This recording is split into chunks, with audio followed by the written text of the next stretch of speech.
Hello all, எல்லோரும் எப்படி இருக்கீங்க? இன்றைக்கி வந்து ஜெயச்சந்திரிலேருந்து ஷாப்பிங் பார்க்கலாம். இந்த காப்பர் பாட்டில் வாங்கியிருந்தேன். இதோட காஸ்ட் வந்து பார்த்திங்கன்னா 498 rupees. அதுக்கப்புறம் 365 திரி சேர்ந்த மாதிரி ஒரு பஞ்ச் வாங்கியிருந்தேன். இது 40 rupees. 2 வாங்கியிருந்தேன். சன்ஃப்ளவர் வீட்டில் வச்சா கொஞ்சம் மைண்ட் ரெஃப்ரெஷிங்காக இருக்கணும், ஒரு புக்கில் படித்தேன். அதனால் இந்த சன்ஃப்ளவர் வாங்கியிருந்தேன். இதோட காஸ்ட் 75 rupees.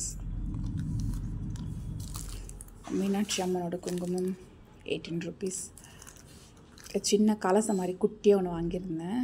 தண்ணி எது பூஜைக்கு சாமிக்கு வைக்கலான்ற மாதிரி 55 rupees இது. அது இல்லாமல் 2 ஸ்பூன். இது கோபுரத்தோட மஞ்சள் குங்குமம், ஆனால் இதில் குங்குமம் நல்லா இருக்குது. அதுக்கப்புறம் இந்த கேண்டில் வாங்கியிருந்தேன். இதோட காஸ்ட் வந்து 56 rupees.